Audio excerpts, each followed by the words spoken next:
Kemudian pertanyaannya sesuai dengan judul, mengenal jati diri dan mengenal Allah. Pertanyaannya adalah bagi kita Bapak Ibu, mengapa kita harus mengenal diri? Kalau orang Betawi bilang, kenapa kita harus tahu diri? Jawaban simpelnya adalah agar kita tahu diri, kan begitu. Kan kita nggak mau dibilang orang nggak tahu diri ya. Ente nggak tahu diri ya. Maksudnya apa? Pertama, dia tidak sopan mungkin ya, tidak santun. Yang kedua, memang dia tidak tahu diri sebenar-benar dirinya. Maka ketika saya tanya ke Bapak, siapakah kamu? Maka jawabnya kan macam-macam. Saya adalah Sarwo, saya adalah Kuswanto. Saya tidak tanya nama kamu. Yang saya tanya adalah siapa kamu? Saya orang Muslim Pak. Saya tidak tanya agamamu. Yang saya tanya siapa kamu? Saya orang Indonesia Pak. Saya tidak tanya bangsamu. Dan seterusnya. Sehingga ketika menjawab dengan atribut-atribut diri, itu bukan jawaban yang tepat ketika Anda ditanya siapa kamu. Nah, ketika kita tidak bisa menjawab pertanyaan siapa kamu, itu pertanda bahwa Anda tidak tahu diri. Ini aku, bukan, ini adalah dadaku, ini kepalaku. Kuswanto namaku, Indonesia bangsaku. Kamu siapa? Coba renungkan. Sudahkah Anda tahu diri Anda yang sebenarnya? Nah, oleh karena itu, inilah pentingnya mengapa kita harus mengenal diri. Ada beberapa dalil yang memerintahkan kita untuk mengenal diri. Pertama, surat Az-Zariyat ayat 20 dan 21. Di sini Allah berfirman, wa fil ayati fil ardi lil mukinin wa fi anfusikum afala tubsirun.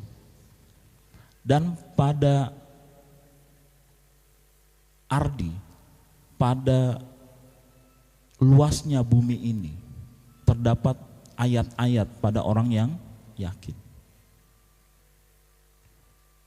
Dan juga pada dirimu sendiri, mengapa kamu tidak perhatikan. Jadi ini satu teguran. Wa fi anfusikum afala tubsirun. Dan juga pada dirimu sendiri, mengapa kamu tidak perhatikan. Ini teguran.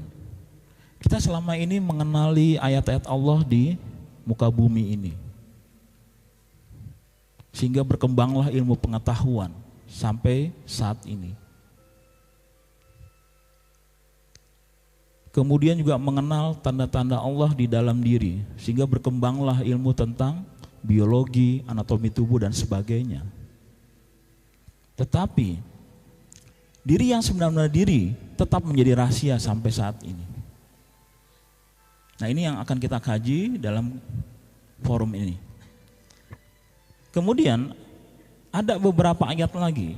Pertama surat Ar-Rum ayat 8. Dan mengapa mereka tidak memikirkan tentang diri mereka?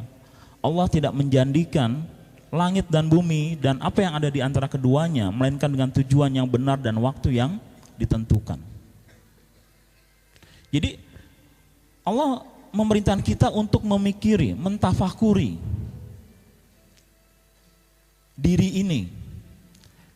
Jangan hanya sebatas mentadaburi alam, tapi juga mentafakuri diri sendiri. Tadabur alam itu artinya dari kata tadubur. Dubur, tahu dubur artinya? Apa dubur?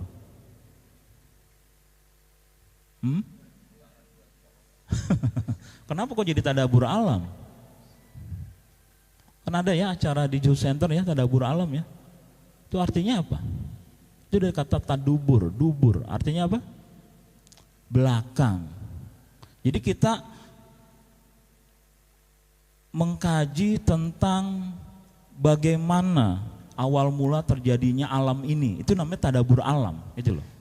Latar belakangnya, proses penciptaan pohon, tumbuhan, binatang, benda-benda di sekitar kita. Itu namanya tadabbur alam. Untuk mengetahui latar belakangnya, begitu loh, proses penciptaan itu. Kemudian tafakur itu adalah memikirkan diri kita. Nah ini karena apa? Karena Allah tidak menjadikan langit dan bumi termasuk diri kita itu keduanya melainkan dengan tujuan. Pasti ada tujuannya, begitu. Nanti kita akan membahas kenapa jari kita 5, kanan dan kiri, tidak tambah 6, 7 gitu ya. Jempolnya 2, cukup kan? Jari kita nih 5 cukup. Tidak lebih, tidak kurang. Tapi kan manusia inginnya lebih ya. Punya mobil 1 ingin lebih, 2, ingin 3, 4 kan begitu. Kalau jari mau nggak ditambah 1 jari? Jempolnya 2, kelingkingnya 2, mau nggak? Ya artinya kalau mau diberikan mau nggak? Nggak mau kan? Malu kan? Mata kita ditambah belakang 2 biar bisa melihat ke belakang begitu, mau nggak? Nggak mau. Cukup 7 ini cukup, 2 ini cukup. Karena apa? Allah mengatakan bahwa menciptakan itu dengan tujuan. Ada hikmahnya yang nanti kita akan bahas. Kemudian yang ketiga, surat Fussilat ayat 53. Di sini Allah berfirman, kami akan perlihatkan kepada mereka tanda-tanda kami di segenap ufuk dan pada diri mereka sendiri. Sehingga jelaslah bagi mereka bahwa Al-Quran itu adalah benar. Jadi Allah akan memperlihatkan ayat-ayat Allah di segenap ufuk dan juga pada diri kita sendiri. Sehingga jelaslah bahwa Al-Quran itu adalah benar. Ini sudah terbukti.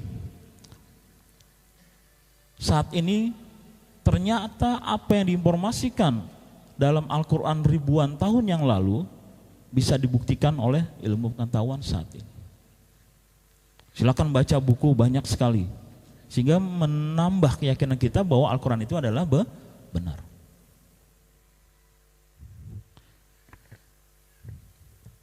Kemudian yang kedua, selain mengenal diri, yang terpenting juga adalah mengenal Allah. Pertanyaannya mengapa kita juga harus mengenal Allah? Tentu dalilnya ada beberapa hadis dan beberapa ayat yang bisa memotivasi kita untuk mengenal Allah. Pertama adalah sebuah hadis yang sering dikutip oleh para ulama, yaitu awaludini ma'rifatullah. Awal beragama mengenal Allah. Coba renungkan hadis ini. Awal mula beragama itu adalah mengenal Allah. Baru nanti kita beribadah kepada Allah.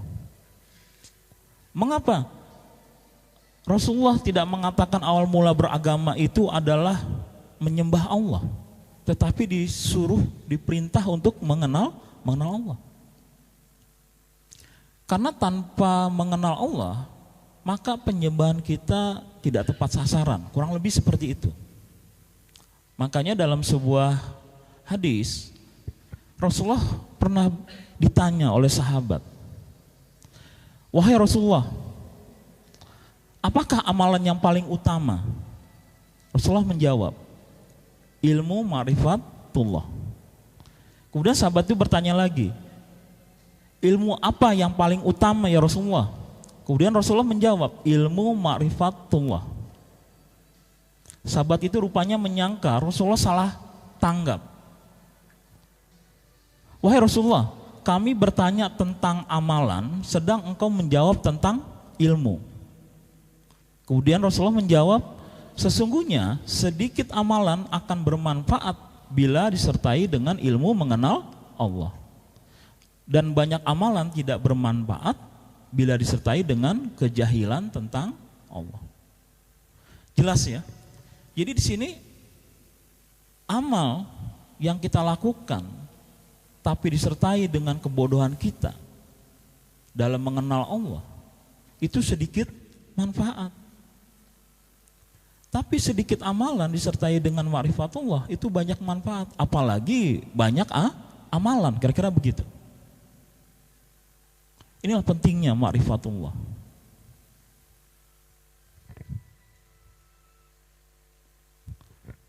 Kemudian dalam sebuah hadis ya, riwayat Bukhari Muslim, ini panjang sekali, tapi ini jadi renungan buat kita semua.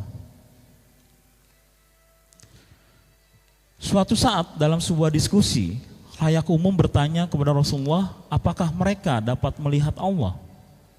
Rasulullah bersabda, sulitkah kamu meru'yah bulan purnama pada malam 14? Ru'yah itu artinya melihat tanda-tanda keberadaan sesuatu. Kemudian malam 14 itu adalah di mana bulan purnama muncul dalam tanggalan Hijriyah. Mereka menjawab, tidak ya Rasulullah. Kemudian Rasulullah bertanya lagi, apakah sulit bagimu melihat matahari di langit tak berawan? Para sahabat menjawab, tidak ya Rasulullah. Kemudian Rasulullah bersabda, innakum satarawunna rabbakum kama tarhuna hazal qamar. Sesungguhnya Anda semua akan melihat Tuhan kalian seperti melihat itu. Riwayat lain katakan hazal qamar, melihat bulan itu, matahari itu. Artinya tidak ada halangan. Karena melihat bulan tanpa awan dan juga matahari tanpa awan. Jelas. Kemudian Rasulullah melanjutkan, di hari kiamat Allah akan menghimpunkan seluruh manusia dan berkata pada mereka, barang siapa yang menyembah suatu benda, maka ikutilah benda tersebut. Bagi yang menyembah matahari, mereka akan mengikuti matahari tersebut. Bagi orang yang menyembah bulan, maka mereka akan mengikuti bulan tersebut. Manakala orang yang menyembah togut, maka mereka akan mengikuti togutnya itu. Jadi tinggallah umat ini, yaitu umat yang beriman kepada Allah, yang di dalamnya termasuk pula orang-orang munafik yang tetap dalam kemunafikan mereka.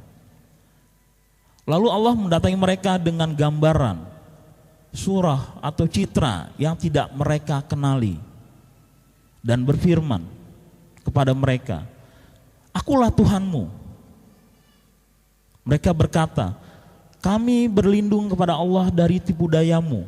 Kami akan tetap di tempat kami sampai Tuhan kami datang menjemput kami. Apabila Tuhan kami telah datang, pasti kami akan mengenalinya. Lalu Allah mendatangi mereka dengan gambaran yang mereka kenali dan berfirman kepada mereka, akulah Tuhanmu. Mereka pun menjawab, iya, Engkaulah Tuhan kami. Mereka pun mengikutinya. Kemudian Allah merentangkan kepada mereka suatu titian yang merentangi neraka. Maka aku bersama umatku adalah orang yang pertama menyeberanginya. Ayat ini hadis ini panjang sekali. Kalau kita renungkan intisarinya begini. Rasulullah ditanya, bisakah kita melihat Allah? Rasulullah menjawab, mudah. Semudah engkau melihat bulan purnama tanpa ada awan. Dan juga melihat matahari di siang bolong. Kemudian Rasulullah melanjutkan bahwa nanti di yaumil qiyamah kita akan dikumpulkan di padang mahsyar. Kemudian Allah berfirman, barang siapa di dunia ini menyembah bulan, maka ikutilah bulan itu. Menyembah matahari, maka ikutlah matahari itu. Yang menyembah togut atau berhala akan mengikuti togutnya itu. Tinggal yang tersisa adalah umat beriman dan juga orang munafik yang tetap dalam kemunafikannya. Kemudian Allah mendatangi umat beriman ini, orang-orang beriman ini dengan apa? Gambaran yang mereka tidak kenali di dunia. Artinya apa? Allah menyamar, tanda kutip, dengan gambaran yang tidak mereka kenali. Kemudian Allah berkata, akulah Tuhanmu. Apa jawaban orang beriman? Kami berlindung dari tipu dayamu. Karena kalau Tuhan yang kami kenali datang, pasti kami akan mengenalinya. Kemudian Allah pergi, kemudian datang kembali dengan gambaran yang mereka kenali selama di dunia. Kemudian berkata, akulah Tuhanmu. Kemudian orang beriman berkata, ya, engkaulah Tuhan kami. Coba bayangkan, pengenalan di yaumil kiamah itu adalah buah dari pengenalan kita kepada Allah di dunia ini. Bagaimana kalau Anda tidak mengenal Allah, tidak melihat Allah seperti kita melihat bulan purnama tanpa awan? Bagaimana kita bisa mengenali kalau ada wujud yang mengaku akulah Tuhanmu? Kemungkinan besar kita mengatakan iya, itulah tertipu. Bisa dipahami nggak? Coba direnungkan gitu. Kita menganggap dunia ini ketika kita mengenal Allah hanya sebatas fiilnya, asmanya. Kita menganggap bahwa nanti kita bisa mengenali Allah di yaumil kiamah. Itu adalah salah kaprah, tetapi dibenarkan tidak lumrah kalau orang Jawa. Sudah menjadi kebiasaan yang salah, tapi dibenarkan, mereka menolak karena sudah menjadi kebiasaan dan tidak umum. Saya katakan, kalau Bapak Ibu yang hadir di sini belum pernah meru'yah Allah, belum pernah melihat Allah, sehingga kita tidak kenal wujud Allah, maka di yaumil kiamah kita akan tertipu dengan penampakan-penampakan yang mengatakan akulah Allah. Kira-kira begitu intisari dari hadis yang disampaikan oleh Rasulullah ini. Bisa dipahami nggak Bapak Ibu? Bisa ya? Analoginya begini, kalau Bapak Ibu belum pernah melihat saya sekali, 2 atau 3 kali, maka ketika kita bertemu di Mall Kalibata, di masjid, atau dimanapun, pasti Bapak Ibu tidak mengenali saya. Kemudian kalau ada perintah untuk menemui saya, menghadap saya, kemudian ada orang mengaku saya, kemungkinan besar Bapak Ibu akan percaya. Padahal itu bukan saya. Kira-kira seperti itu. Dan di sini juga dikatakan bahwa penyembah berhala bulan matahari itu akan mengikuti bulan matahari tersebut. Maksudnya apa? Ini memang kalau dikaji nanti sangat dalam. Artinya begini, selama kita di dunia ini menyembah secara batin, secara khafi, tersembunyi selain Allah, maaf ya, secara tersembunyi yang sebutnya syirik khafi. Misalkan secara lahiriah kita menyembah Allah, tetapi secara batin kita menyembah uang, menyembah batu, menyembah keris, menyembah jabatan dan sebagainya. Maka ketika meninggal dunia, energi rohani kita itu akan mengikuti apa yang kita sembah saat kita hidup di dunia. Kira-kira begitu. Paling gampang keris misalkan ya, maaf yang punya koleksi keris ya. Kita menganggap bahwa keris inilah penolong kita, karena waktu terjadi musibah dengan keris inilah saya tertolong, misalkan begitu ya, kira-kira ya, maaf ya. Karena keris ini sakti, bisa berdiri sendiri, bisa terbang atau begitu ya, bisa bergerak, bisa nyembuhin penyakit, dicelupin ke air, airnya jadi nyembuhkan dan sebagainya, maaf ya.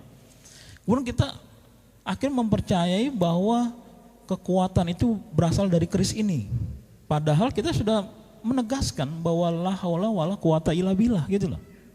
Nah, ketika akan dia meninggal dunia, maka energi rohaninya itu mengikut ke keris itu. Bisa dipahami? Bagi yang tajam mata batinnya dilihat kerisnya, oh isinya si Udin, si Budi, si Joko. Kira-kira begitulah. Nah, orang paranormal mengatakan hodamnya gitu loh. Hodamnya isinya keris itu, ada si A, si B, si C. Jadi semakin disembah, terus yang penyembah itu meninggal, maka energinya makin memperkuat gitu loh. Keris tersebut, sehingga keris itu tambah sakti, tambah disembah. Itu yang terjadi terus menerus, seperti lingkaran setan yang tidak berkesudahan. Itu makna dari hadis ini, bahwa kamu kalau menyembah bulan, menyembah matahari, menyembah togut, maka akan mengikuti yang disembahnya itu di yaumil kiamah. Itu kira-kira begitu pengertian. Karena kalau dipahami secara akhirnya kan sulit kan, kok ngikut matahari, maksudnya kita pergi ke matahari bagus, kita pergi ke bulan, kan sulit ya diterima oleh akal sehat. Nah, penjelasan secara hakikatnya adalah energi rohani orang yang meninggal itu akan terserap ke dalam apa yang dia sembah. Maka dia menjadi tandingan Allah semakin kuat dari waktu ke waktu. Anda menyembah uang semakin kuat energinya. Akan mempengaruhi semua gerak hidup kita selama ini, kan begitu? Anda ngaji karena uang, Anda bekerja karena uang, semua gerakan kita karena uang, kan gitu. Walaupun enggak, saya mah lillahi ta'ala.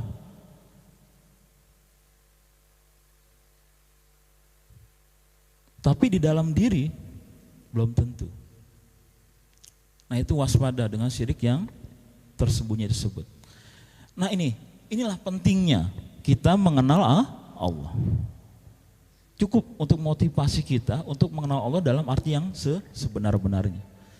Kemudian tadi di awal saya sudah katakan, untuk mengenal Allah itu kita harus mengenal diri, memperhatikan diri.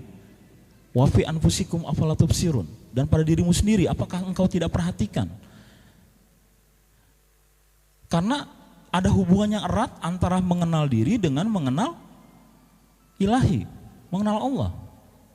Maka dalam sebuah riwayat yang ada yang mengatakan ini sebuah hadis, memang benar, itu dikutip oleh Imam Ghazali dalam kitabnya yang terkenal Ihya Ulumuddin. Man arafa nafsahu faqad arafa robbahu, kan begitu.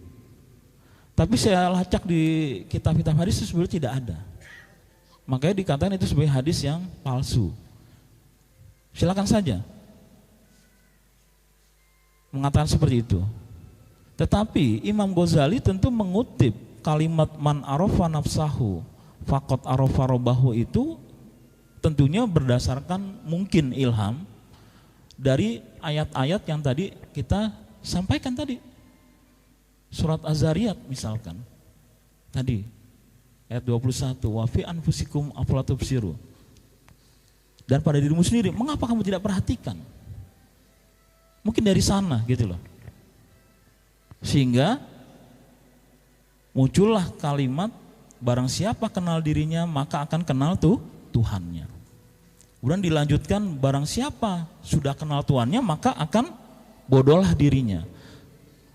Faqad arafa robbahu faqad jahilan nafsahu. Kalau sudah kenal Tuhannya maka bodohlah dirinya. Ada ulama mengatakan ini sebenarnya satu hikmah atau kalimat yang disampaikan oleh Ali bin Abi Thalib.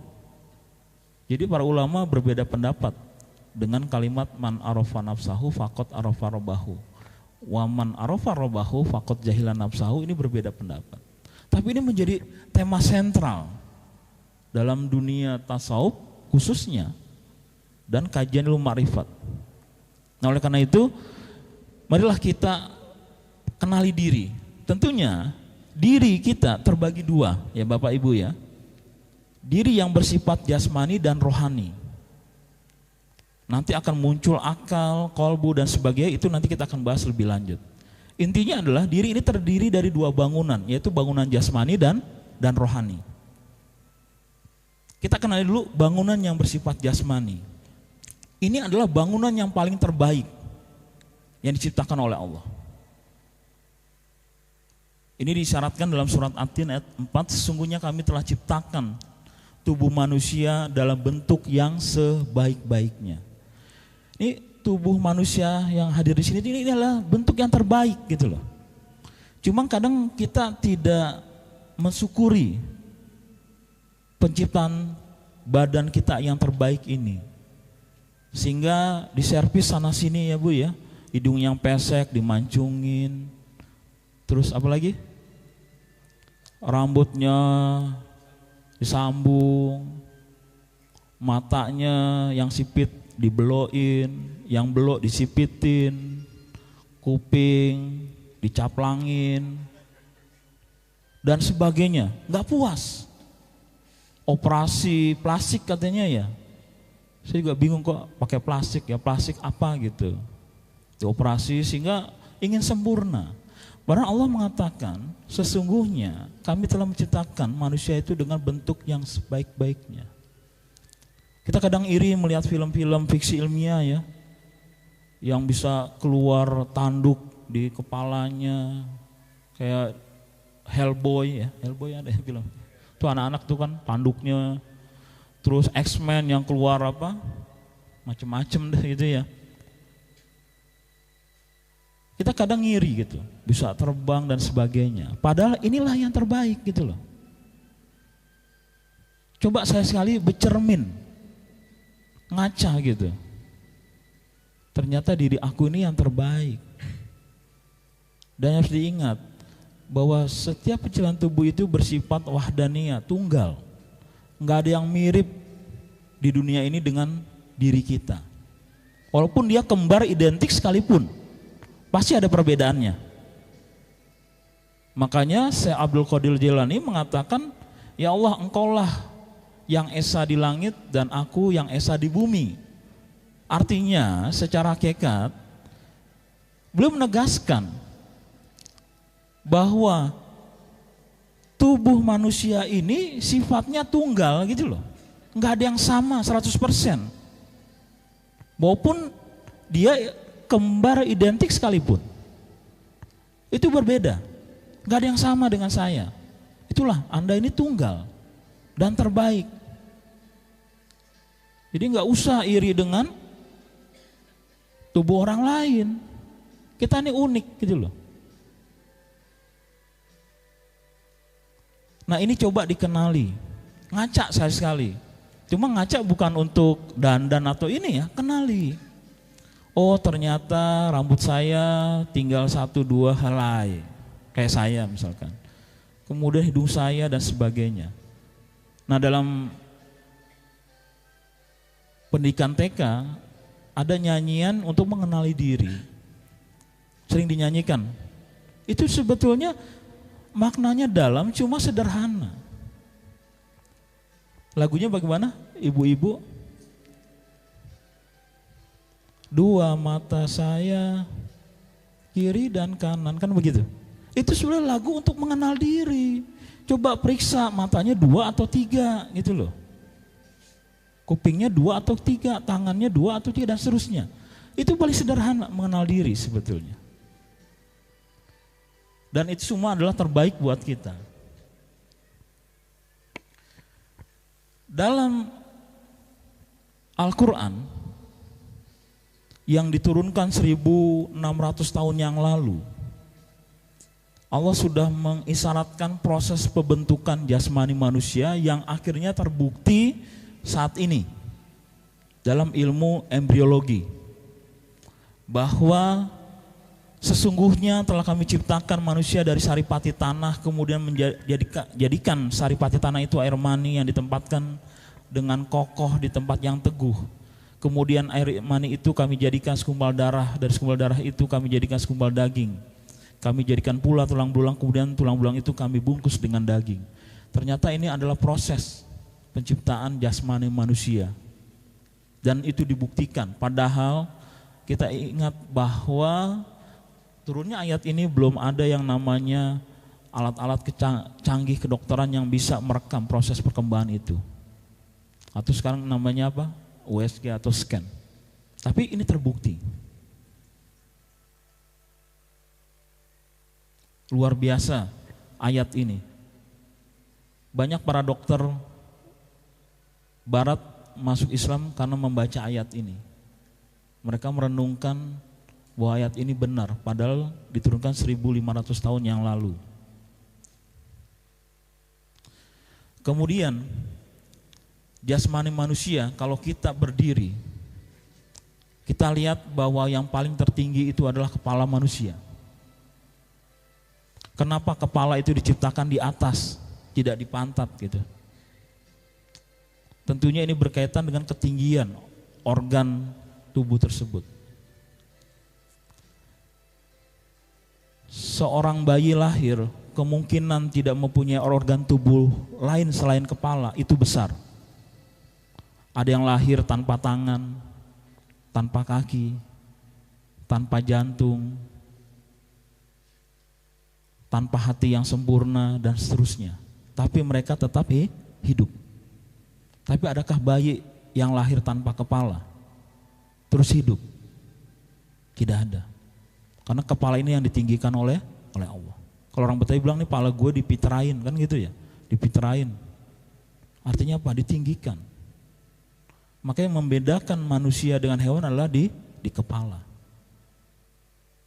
Nah, kepala manusia inilah disimbolkan dengan gunung yang ditancapkan ke bumi secara simbolis. Inilah yang difirmankan dalam surat Fussilat ayat 10. Dan dia menciptakan di bumi itu badan jasmani manusia, dalam kurung. Itu gunung-gunung yang kokoh di atasnya, yaitu kepala manusia. Dia memberkahinya, menghormatinya, isi kepala manusia ini. Dan dia menentukan padanya kadar makanan-makanan penghuninya dalam 4 masa. Ini simbol dari lubang indrawi kita yang ditentukan kadar keluar masuknya, frekuensi yang kita lihat, kita dengar, kita kecap, dan kita cium. Jelas itu sebagai jawaban bagi orang yang bertanya. Nah, jadi secara hakikat sebetulnya ayat ini mengisyaratkan tentang keberadaan kepala manusia yang sedemikian diberkahi oleh Allah. Anda dihargai karena kepala Anda. Terutama isinya, kan begitu. Ada yang mengatakan kepala isinya itu 0 gitu. Tahu kan artinya? Jahil. Nah, kemudian surat An-Nahl ayat 15, dan dia menancapkan gunung-gunung di bumi supaya bumi itu tidak goncang bersama kamu, dan dia menciptakan sungai-sungai dan jalan-jalan agar kamu mendapat petunjuk. Fungsi kepala adalah salah satunya adalah penyeimbang. Kalau Bapak Ibu dipukul kepalanya, maka kita akan goyang. Kita pusing, hilang keseimbangan. Ini secara hakikat, gunung itu atau kepala itu fungsinya sebagai penyeimbang bumi. Kemudian dalam surat An-Naba ayat 67, bukankah kami telah menjadikan bumi itu sebagai hamparan dan gunung sebagai pasak? Kenapa gunung itu sebagai pasak? Secara syariat, para ilmuwan geologi menerjemahkan bahwa gunung itu sebagai penyeimbang, tempat keluarnya larva dari dalam bumi sehingga bumi tidak mengalami guncangan hebat. Tapi secara hakikat, gunung itu simbol dari kepala yang menjadi penyeimbang diri kita. Anda pusing, Anda mabuk, maka gerakan kita tidak seimbang.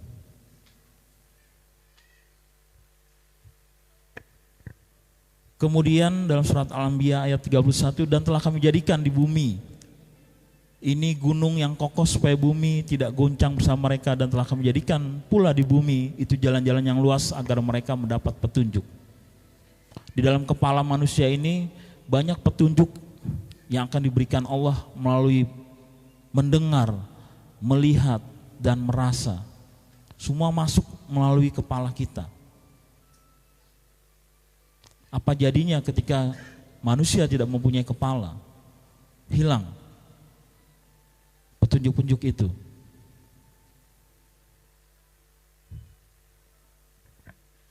Kemudian dalam surat Al-Baqarah 63, dan ingatlah ketika kami mengambil janji dari kamu dan kami tinggikan gunung Di atasmu seraya kami berfirman, peganglah erat-erat apa yang kami berikan padamu dan ingatlah selalu apa yang ada di dalamnya agar kamu bertakwa.